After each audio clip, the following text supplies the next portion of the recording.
Sayyidina Muhammadin wa ala alihi wa sahbihi wa sallama tasliman katsira, amma ba'd.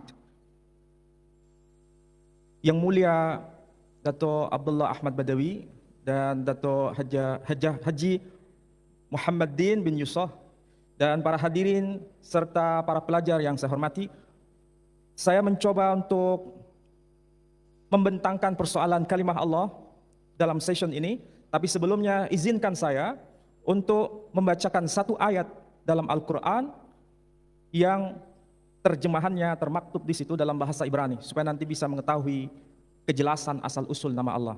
Ayat ini saya ambil dari surat Al-Baqarah. Bismillahirrahmanirrahim. Am kuntum syuhada'a il hadara Ya'qub al-maut idh qala li banihi ma ta'buduna min ba'di qalu na'budu ilahaka wa ilaha abaika Ibrahim wa Ismaila wa Ishaqa ilaha wahida wa nahnu lahu muslimun. Teks ayatnya berbunyi demikian. Yang menarik, dalam bahasa Ibrani ini disebutkan begini. Qalu na'budu, Ibraninya amiru na'bud ilahaka wa ilaha abaika et eloheiha velohei avoteha Ibrahim wa Ismaila wa Ishaqa. Ibraninya tertulis Elohei Abraham wa Ismail wa Ishaq. Ilaha wahida disebutkan Elohim Ehad. Disebutkan Elohim Ehad. Ilaha wahida. Jadi bahasa Arabnya ilahun, bahasa Ibraninya Elohim. Nah, menariknya di sini diungkapkan nama yang sangat penting yang diakui oleh agama Ibrahimiyah, yakni Bapak yang bernama Ibrahim. Kalangan muslimin dalam setiap salat selalu menyebut dalam tahiyat, Allahumma salli ala Sayyidina Muhammad wa ala ali Sayyidina Muhammad kama sallaita ala Ibrahim wa ala ali Sayyidina Ibrahim. Ini pernyataan tegas dalam Islam bahwa Ibrahim adalah tokoh penting yang selalu namanya disebut dalam salatnya. Kenapa? Karena mengajarkan mengenai tauhid. Yang kedua, kita mengenal agama Kristen. Sebetulnya tadi sudah dijelaskan bahwa dalam kekristenan juga menghubungkannya dengan sosok manusia yang bernama Ibrahim. Dalam Injil disebutkan, Injil Matius terutama, pasal yang pertama, ayat yang pertama disebutkan, inilah silsilah Yesus Kristus, anak Daud, anak Abraham. Sedangkan kalangan Yahudi, kalau dalam Tevila itu sama dengan sholat, selalu menyebut Elohe Avotenu, Elohe Abraham, Elohe Yitzhak, Elohe Yaakov. Jadi Elohe itu sama maknanya dengan ilahun. Nah, mari kita mencoba untuk membahas mengenai materi kita terkait dengan pembahasan kalimah Allah.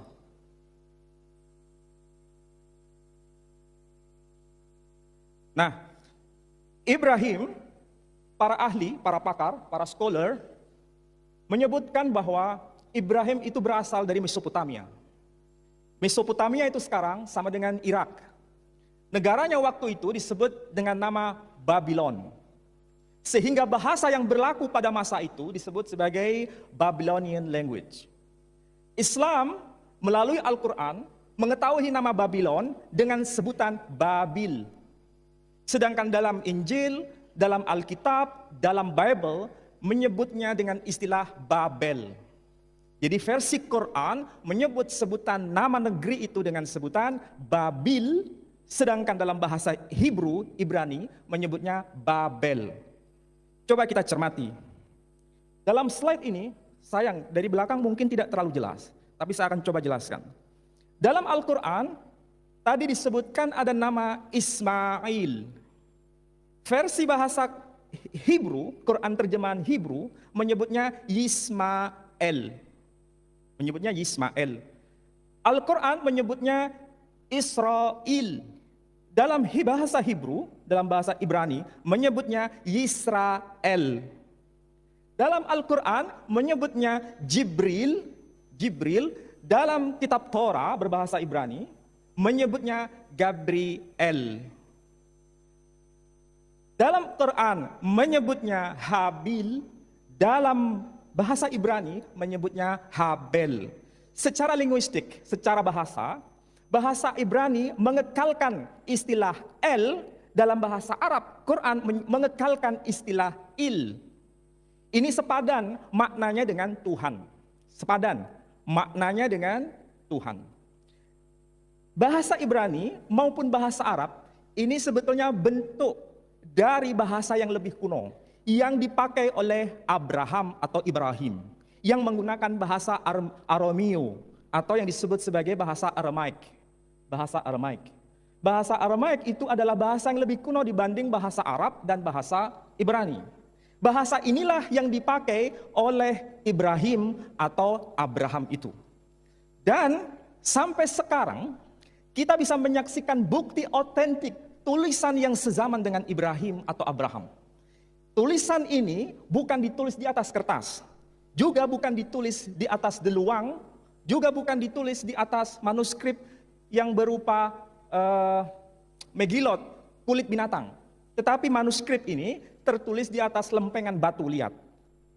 Saya akan coba tampilkan di sini. Inilah salah satu bukti teks yang sezaman yang sampai sekarang masih kita bisa saksikan.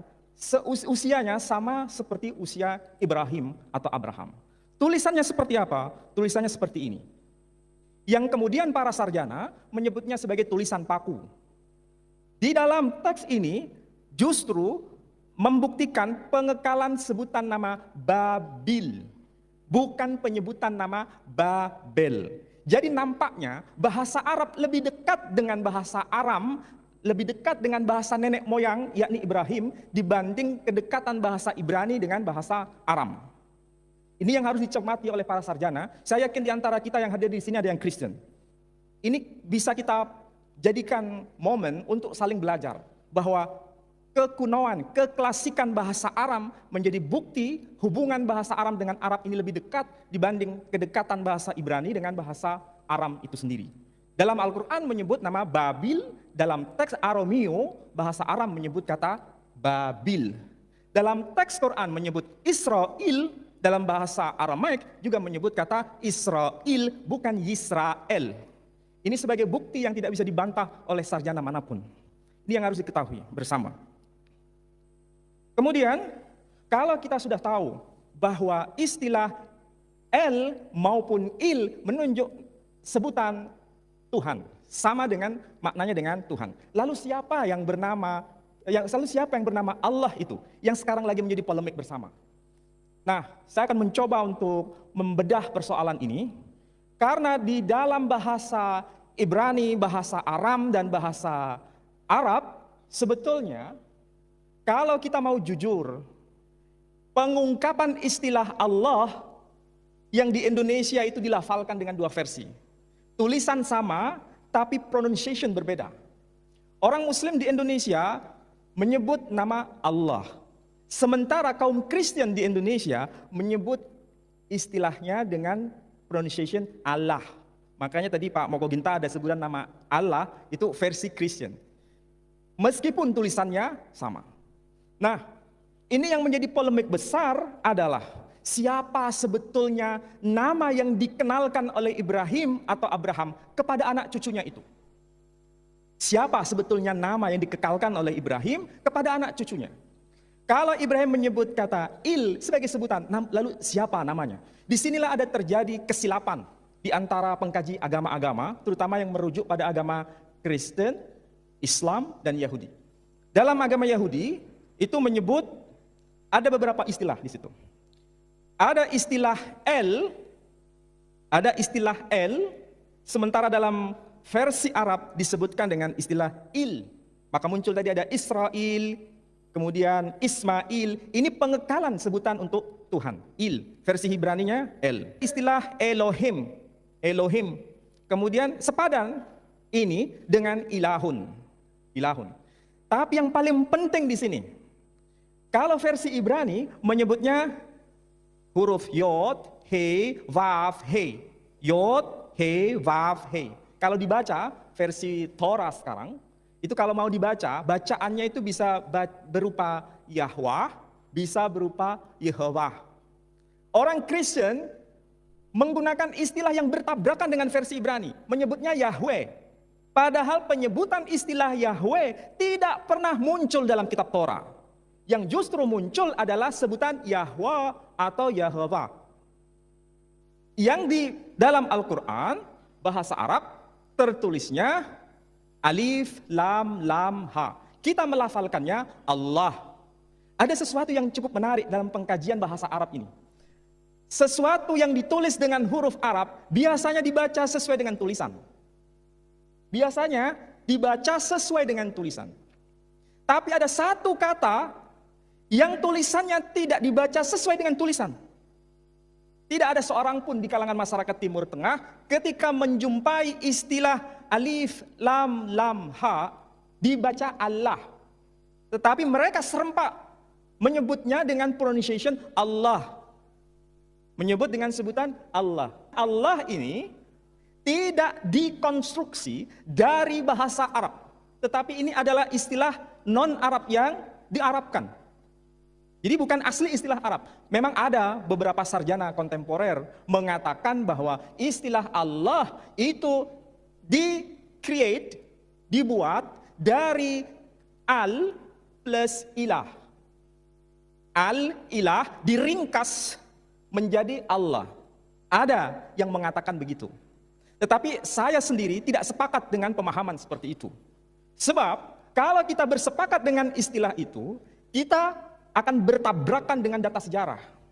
Karena kita tahu Abraham atau Ibrahim bukanlah orang Arab, tetapi orang yang diarabkan. Makanya dalam tarikh kita sebut Ibrahim itu bukan sebagai aribah, orang Arab asli, tetapi disebut sebagai musta'ribah, orang yang diarabkan. Artinya beliau bukan asli orang Arab dan bukan penutur asli berbahasa Arab. Tetapi kita menerima istilah Allah ini, tadi sudah saya sebut, kedekatan bahasa Arab lebih dekat dengan bahasa Aram. Sementara bahasa Ibrani, pronunciation-nya Yod, He, Vav, He, Yehovah. Yehovah, kadang Yahweh. Arab menyebutnya Allah. Hukum linguistik membuktikan Yod, huruf Ya Ibrani, dalam Arab itu menjadi alif. Tadi saya contohkan, Yismael, huruf Ya, Yod. Arab menjadi Ismail, alif. Kemudian Yisrael, Arab menjadi Israel. Jadi dengan pendekatan ini membuktikan bahwa pronunciation yang lebih dekat bahasa yang dikenalkan oleh Ibrahim atau Abraham dalam bahasa Aramaik sama dengan bahasa Arab menyebut kata Allah. Ini menandaskan hubungan antara Islam dan Ibrahim tidak pernah bergeser. Kita bisa tahu bahwa Islam ini diajarkan oleh Muhammad sallallahu alaihi wasallam. Muhammad bin Abdullah bin Abdul Muttalib bin Hashim bin Abdi Manaf bin Qusay bin Kilab bin Murrah bin Ka'ab bin Lu'ay bin Ghalib ibn Quraisy alias Fikhr bin Kinanah bin Khuzaimah bin Mudrikah bin Ilyas bin Mudar bin Nizar bin Udad bin Zaid bin Yaqdir bin Yaqdum bin Hamasa bin Nabat bin Kaidar bin Ismail bin Ibrahim. Jadi antara Ibrahim dengan Muhammad sallallahu alaihi wasallam religionnya sama. Ini menandaskan ada pewarisan tradisi iman Ibrahim kepada Nabi Muhammad sallallahu alaihi wasallam. Jadi yang dikekalkan nama Allah, Islam memiliki hak penuh dalam pembelaan nama Allah ini. Masalah yang sekarang muncul, orang Kristen dimanapun pasti tahu. Saya kira saya masih hafal, ada seorang profesor di Malaya University yang bernama Profesor James Collins. Mungkin yang hadir di sini pernah berjumpa dengan beliau, dan insya Allah masih mengajar di sana. James Collins. Dia menulis sebuah buku Sanskrit in Indonesia atau Sanskrit in Malay. Dia sebetulnya seorang pakar dalam bahasa Greek. Ketika datang ke tanah Melayu, ke Asia Tenggara, beliau menemukan sesuatu yang sangat penting. Mengapa? Ternyata bahasa Melayu sejak abad pertengahan itu telah menjadi bahasa lingua franca untuk seluruh kawasan Asia Tenggara. Jadi bahasa Melayu adalah identity marker of Malay region. Jadi merupakan identitas bagi komunitas kemelayuan di Asia Tenggara. pada masa abad pertengahan. Itu kesimpulan beliau. Ternyata pada masa abad pertengahan itu pula, di Eropa, bahasa Latin juga menjadi lingua franca pada zamannya. Jadi, pada masa abad pertengahan, orang-orang Melayu sudah mengalami kecenderungan keilmuan yang cukup luar biasa. Dari segi filologi, manuskrip Melayu itu adalah manuskrip yang jumlahnya terbesar dari sekian manuskrip yang dilahirkan dari bahasa-bahasa di kawasan Asia Tenggara. Dan itu menggunakan bahasa Melayu. Kebetulan sedang membawa satu buku penting, tapi ini cetakan. Terbitan tahun 1910. 1910, saya masih pegang ini. Judulnya Kitab Perjanjian Baharu. Kitab Perjanjian Baharu. Tulisannya bukan menggunakan aksara Latin. Tulisannya menggunakan aksara Jawi. Ini dibuat oleh seorang sarjana atau scholar Kristen yang bernama Celeber. Dalam bahasa Melayu tinggi, Hai Melay, dalam bahasa Melayu tinggi. Dan teks ini sampai sekarang masih kita bisa saksikan. Di dalamnya itu tertulis, saya kutip dari Matius. Di sini ada kata-kata Matius, Injil Matius, pasal yang ke-27, ayat yang ke-46. Ini ada ayat 46, dikatakan, dengan suara yang nyaring katanya. Shootnya lebih dekat bisa? Ini ada ya. Dengan suara yang nyaring katanya, Ili, Ili, lama sabaktani, artinya, Tuhanku, Tuhanku, mengapa engkau meninggalkan aku? Ini sebetulnya pernyataan Yesus Kristus menurut orang-orang Kristen ketika disalibkan, beliau menggunakan bahasa Suryani. Beliau mengatakan, Eli, Eli, lama sabaktani. Eli, Eli, lama sabaktani. Apa maksudnya? Kalau ini diterjemahkan yang bahasa Suryani ini ke dalam bahasa Arab, itu maksudnya sama dengan ilahi, ilahi, limada taroktani.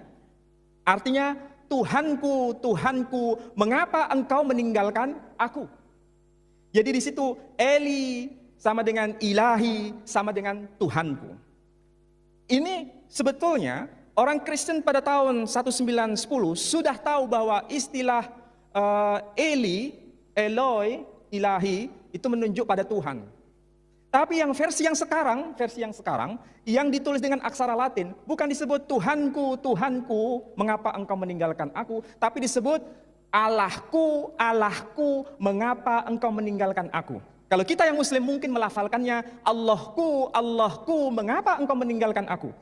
Ini sesuatu kekeliruan yang sangat fatal. Mengapa fatal? Karena pada masa abad pertengahan, orang-orang Melayu di Asia Tenggara sudah paham bahwa istilah Allah itu adalah nama, bukan sebutan. Jadi istilah Eli, Eli, lama sabaktani itu bahasa Suryani yang diungkapkan oleh Jesus Christ di kayu salib. Sepadan dengan terjemahan berbahasa Arab menyebutnya ilahi, ilahi, limada taraktani. Bahasa Melayu atau Indonesia versi yang lama diterjemahkan Tuhanku, Tuhanku, mengapa engkau meninggalkan aku. Itu sudah tepat. Tetapi pasca kolonialisasi, penghapusan huruf Jawi di Indonesia terjadi, bergeser menjadi aksara Latin. Pada saat itulah Profesor Klinkert, seorang Belanda, yang beliau menulis sebuah kamus cukup populer, saya kira di Malaysia juga. Beliau menulis sebuah kamus yang judulnya Malay Nederlands Woordenboek. Jadi kamus bahasa Melayu, tetapi beliau peletak dasar bahwa istilah Allah itu disepadankan dengan Tuhan. Disepadankan. Jadi bukan sebagai nama Tuhan, tapi gelar saja. Makanya ada istilah Allahku, Allahmu, Allahnya. Secara gramatik ini tidak benar, baik dalam bahasa Melayu maupun bahasa Indonesia. Tidak bisa dibenarkan.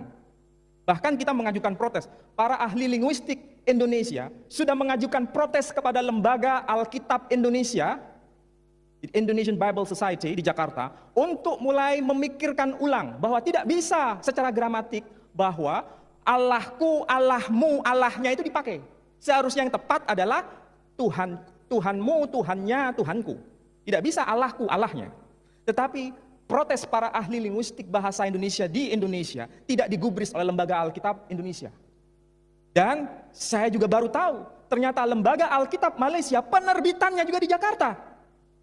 Jadi ini nampaknya ada link antara Indonesia dan Malaysia, kaum Kristen di Indonesia dan di Malaysia membuat link bahwa apa yang disebut Allah itu jangan dimaknai sebagai nama, disebut saja sebagai sebutan. Sehingga tidak salah bila kalau kita mendengar istilah tiada Tuhan selain Allah, itu maksudnya Tuhan yang kita sembah itu bernama Allah. Tapi kalau dalam Alkitab maknanya bergeser. Apa? Disebutkan jangan ada padamu Allah-Allah lain selain Tuhan. Jadi kalau kita tidak ada Tuhan selain Allah, mereka sebut tidak ada Allah kecuali Tuhan. Ini problem persoalan bahasa. Problem, apa maksudnya tidak ada Allah kecuali Tuhan?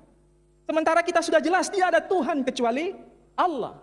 Saya mau bacakan, kalau mau buka yang Kristen terutama yang ada di sini, coba sila buka pada Yosua, dalam kitab Yosua. Yosua pasal 24 ayat 23, terjemahan bahasa Indonesia berbunyi demikian. Ia berkata, maka sekarang jauhkanlah Allah asing yang ada di tengah-tengah kamu. Apa disebut? Jangan ada padamu Allah asing di tengah-tengah kamu. Kalau begitu, maksudnya Allah asing itu sama dengan Tuhan-Tuhan yang asing. Jadi Allah di sini maksudnya bukan nama, tapi sebagai sebutan. Itulah yang membuat kita gelisah sebagai seorang Muslim, baik Malaysia di Indonesia. Bagaimana mungkin Allah yang sebagai nama diubah maknanya menjadi sebutan? Karena mereka memang punya testimoni, credo, bahwa Allah di dunia ini banyak. Ada Allah A, ada Allah B, ada Allah C. Tapi Allah orang Kristen yang disembah bernama Jesus Christ. Jadi sebutan Allah, memang mereka menyembah Allah. Tapi Allah yang dimaksud bernama Jesus Christ. Sementara Muslim, Tuhan yang kita sembah itu adalah bernama Allah. Jadi kita tidak mungkin bisa terima penggunaan mereka dengan sebutan Allah berbeda dengan penggunaan istilah Allah bagi seorang Muslim. Meskipun dengan istilah yang sama, tapi makna berbeda 360 derajat. Itu yang menyebabkan kita tidak bisa bertemu. Yang kedua, tidak perlu hanya orang Islam yang harus kritik. Tapi orang Kristen Indonesia maupun orang Kristen Malaysia juga mengkritik dari tata bahasa Melayu dan Indonesia. Karena tidak mungkin istilah Allahku dan Allahmu itu dikekalkan. Karena bertabrakan dengan nahwu, baik Malaysia maupun Indonesia. Inilah yang menyebabkan kita mengajukan protes. Saya kira begini, Malaysia ini adalah test case. Di Indonesia kita semua sudah gelisah. Bukan hanya saya yang gelisah. Semua pembicara yang ada tadi gelisah. Dan orang-orang di Indonesia sudah gelisah mengenai penggunaan istilah Allah dalam Bible orang-orang Kristen di Indonesia. Kami sudah mengajukan protes, para ahli bahasa Indonesia mengajukan protes. Tapi Lembaga Alkitab Indonesia tidak pernah menghapusnya. Tetap saja. Jadi mau tidak mau, pemerintah harus ikut campur dalam menegaskan ini. Dan Malaysia sudah memulai ini, kami salut dengan apa yang dilakukan itu. Tanpa itu tidak bisa. Kalau misalnya dengan dalih, orang-orang Kristen di Malaysia mengatakan orang-orang Sarawak sudah mengenal istilah Allah itu, sudah mengenal. Apa alasannya? Di rumah saya punya Alkitab berbahasa Dayak Maanyan. Saya belum cek yang bahasa Dayak Iban yang ada di Malaysia. Dalam bahasa Dayak Maanyan itu sempat saya kutip di sini. Ada teks yang berbunyi begini. Ketika Yesus disalibkan, apa yang dikatakan? Yesus nuing, sintama Tuhan Allah talanu. Sintama Tuhan Allah talanu anri sagalis seinu anri sagalis amiru renu nelang anri katulu akal budinu. Maaf saya nggak bisa bahasa Dayak, tapi di sini saya sempat menemukan Tuhan Allah talanu. Berarti terjemahan ini memberikan konfirmasi bahwa orang-orang Dayak sebelum mengenal Bible ini, mereka sudah kenal Allah Talanu. Apa itu Allah Talanu? Allah Talanu berarti Allah Ta'ala milikku. Allah Talanu, Allah Ta'ala. Ini menandakan bahwa Islamisasi di tanah Dayak lebih awal dibanding Kristen itu sendiri. Oleh karena itu orang Kristen memanfaatkan istilah alat talanu dipakai oleh mereka. Ini adalah proses evangelisasi kepada orang-orang Muslim di tanah Dayak. Jadi orang yang mengatakan bahwa Allah sudah dipakai oleh orang-orang Kristen di tanah Melayu maupun di Indonesia, itu sebetulnya alasan yang tidak bisa dibenarkan. Justru ini adalah sebuah terjemahan yang tentu saja harus menghormati bahasa asli. Saya berani mengatakan di sini, orang-orang Kristen pasti merujuk pada teks asli. Teks asli umat Islam berbahasa Arab dan muncul kata Allah. Orang-orang Kristen mengakui bahwa teks asli New Testament, the New Testament, Perjanjian Baru, itu ditulis dalam bahasa Greek. Tapi di dalam bahasa Greek tidak pernah muncul kata Allah, satu pun tidak pernah muncul. Justru yang ada, kalau saya mau boleh kutip, dalam Injil Yohanes pasal 1 ayat 1 disebutkan en arche en hologos, kai hologos proston theon, kai theos en hologos. Itu bahasa Greeknya. En arche, pada mulanya. Orang Malaysia mengatakan pada mulanya. Di Indonesia pada mulanya. En arche, en hologos adalah logos. Logos itu kalau bahasa kita sama dengan firman. En hologos proston theon, dan logos atau firman itu bersama-sama dengan theon, yaitu theos. Kai theos en hologos, dan firman itu adalah theos. Jadi yang ada itu kata theos, kalimah theos, bukan kalimah Allah. Merujuk pada teks asli. Kalau teks asli tertulis theos, theon, lebih baik itu yang dipakai sebagai identity marker orang-orang Kristen di Malaysia maupun di Indonesia atau Asia Tenggara ini. Seharusnya menggunakan theos. Dan Roman Katolik yang menggunakan bahasa Latin, muncul kata dios. Dios dan theos, dios bahasa Latin, theos bahasa Greek. Latin dan bahasa Greek itu satu rumpun. Maka yang satu menyebutnya dios, yang satu theos. Dan ini satu akar dengan bahasa Sanskrit, dios. Maka ada dius pater. Jadi satu rumpun. Jadi kalau kembali pada teks asli, sebetulnya tidak ada masalah. Dan umat Islam merujuk pada teks asli, muncul kata Allah. Nah, masalahnya yang terjemahan bahasa Indonesia atau bahasa Melayu, diterjemahkan apa? Pada mulanya adalah firman, firman itu bersama-sama dengan Allah, dan firman itu adalah Allah. Yang di negeri Arab, yang Injil berbahasa Arab menyebutkan, fil bad'i kanal kalimah, wal kalimatu kana indallah, wal kalimatullah. Jadi mereka menggunakan istilah Allah dalam konteks Kristen Timur Tengah, betul, ada kata Allah. Tapi ingat, itu bukan teks asli. Itu adalah teks terjemahan Injil berbahasa Arab. Masalahnya di Indonesia itu lain, kalau di pesantren. Orang-orang Kristen, cerdik pandai Kristen, itu ke pesantren-pesantren di Indonesia. Dan datang ke sana dengan membawa Alkitabul Muqaddas. Kalau orang-orang pesantren, kiai-kiai di pesantren, terutama yang di desa-desa, selalu mengatakan, oh ini ya Injil yang asli. Mengapa? Karena mereka berpikir bahwa yang asli itu berbahasa Arab. Jadi dikiranya Nabi Isa itu berbahasa Arab. Padahal itu hanya terjemahan. Nah, inilah yang dipakai, kelemahan seperti inilah yang dipakai oleh orang-orang Kristen untuk melakukan evangelisasi melalui bahasa yang dikekalkan di kalangan mereka. Jadi saya kira di sini juga menjadi problem. Jadi mudah-mudahan kita mulai duduk bersama, tidak perlu hanya orang-orang Muslim. Kalau bisa orang Muslim dan non-Muslim, terutama yang Kristen, mengadakan dialog. Bukan debat, tapi dialog. Untuk memperbincangkan persoalan seperti ini, salah satunya mengenai kalimah Allah ini, supaya sama-sama tahu. Kita selama ini tidak tahu Kristen itu seperti apa, karena kita memang tidak pernah mengadakan dialog dengan mereka. Orang Kristen juga tidak tahu Islam, juga karena tidak mengadakan dialog dengan kita. Tetapi kalau kita sama-sama dialog, tahu bagaimana Injil dan bagaimana Quran, ayo duduk bersama memperbincangkan ini. Nanti akan jelas kalau mengatakan bertujuan mengembalikan pada teks asli, maka Allah sebagai nama kembalinya pada Islam.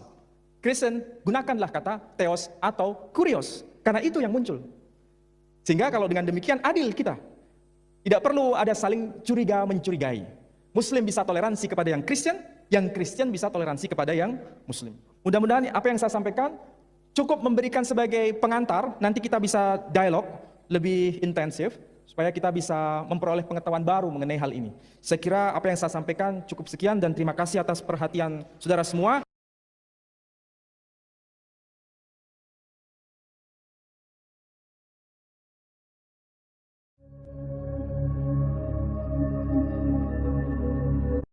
Ala Sayyidina Muhammadin wa ala alihi wa sahbihi wa sallama tasliman katsira, amma ba'd.